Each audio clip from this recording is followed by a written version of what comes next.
Please like and subscribe to grow our channel. McCain releasing disgusting slap in the face to Trump planned for exactly 1 week after his death. Evil men always have to get in the last word. And that's just what the man so many have been lauding as an American hero for the past week, Senator John McCain, just did. This time the Gateway pundit is reporting that McCain took one last swipe at President Trump and us by taking part in a documentary, along with his close friend Hillary Clinton, which pushes the Russian collusion conspiracy against the president. Here is more on this breaking development via the Daily Beast.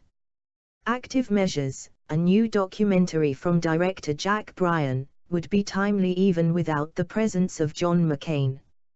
And yet the senator, who died of brain cancer less than a week before this film's the 31st of August release, adds an additional dose of relevance and urgency to its central thesis, that President Donald Trump and his Russian counterpart Vladimir Putin are far more intertwined than you know.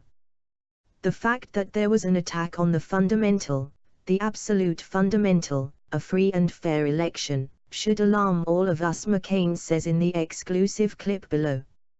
He's referring to the reports from August of 2016 that Russian hackers were targeting voter registration databases in states like Arizona.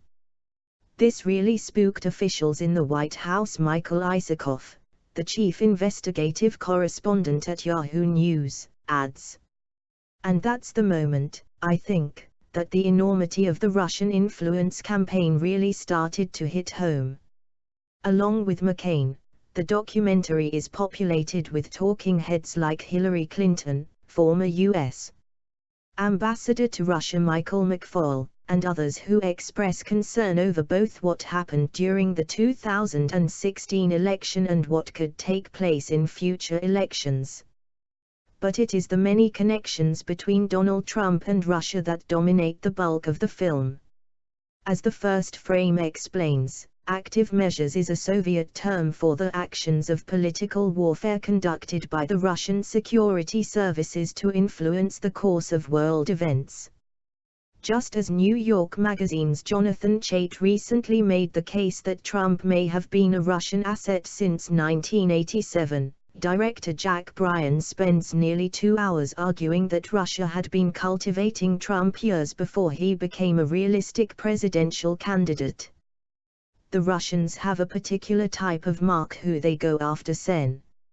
Sheldon Whitehouse, DI, says early in the film.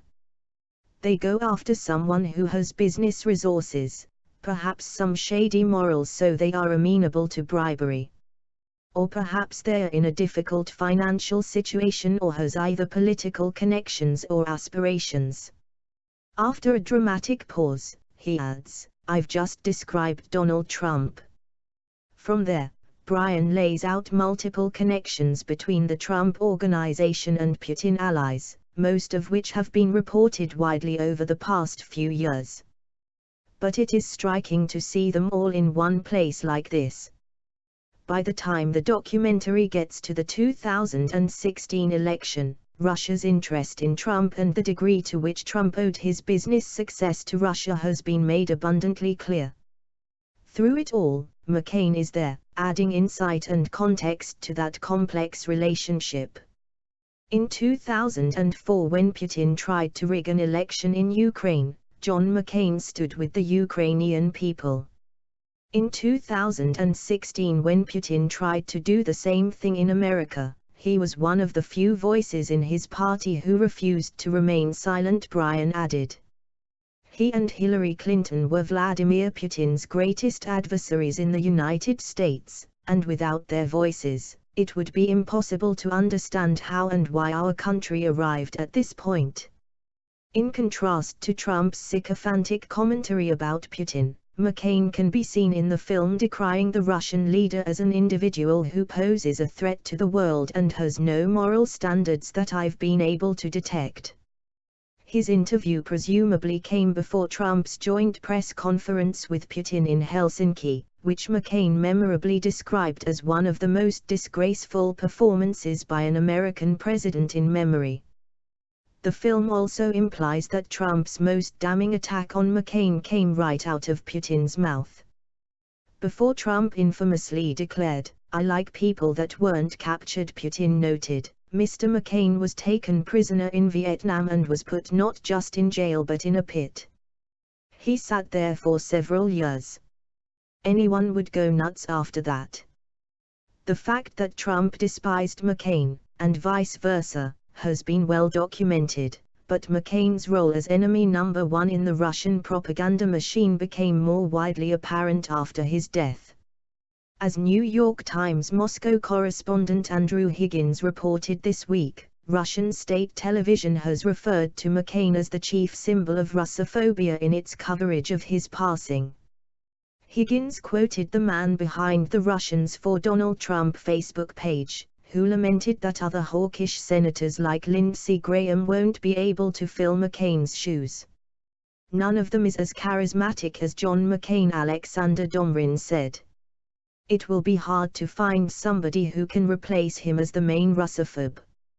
McCain seems particularly disturbed in the documentary by the Trump campaign's successful effort to remove from the Republican Party platform a provision condemning Russia's annexation of Ukraine. "I think that's part of this whole scandal that needs to be resolved," McCain implores. Why would the Republican Party remove a provision that would help people who have been invaded and slaughtered defend themselves? He smiles slyly, gives a slight roll of his eyes and adds, "Interesting." The film ends with a stark warning from McCain, Clinton, and others about the near certainty that Russia will continue to interfere with American elections this year, in 2020 and beyond. Taking one last shot at Trump for failing to take his own active measures against Russia for attacking American democracy, McCain says, "As long as people can do things without penalty, they are going to continue to do them." Is this last betrayal from Senator McCain really a surprise at this point? The man was neither a principled conservative nor a disciplined candidate. He was never a smart and thoughtful leader, in my opinion. He was an undisciplined politician who turned being a traitor to his own party into an art form not many in history have been able to pull off without severe repercussions. McCain made a political career out of making people feel sorry for him because he was a POW, something which many others have been but never accepted preferential treatment because of it. Although McCain did prove his will could not be easily broken while he was at the Hanoi Hilton, unfortunately, his political career is a different story.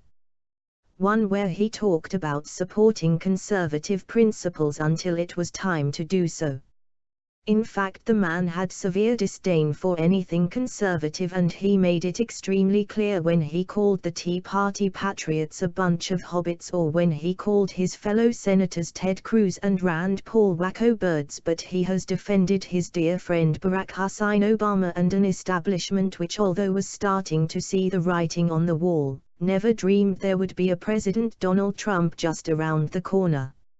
Sadly, not many conservatives understand what is going through the heads of Republicans in Arizona when it comes to electing senators.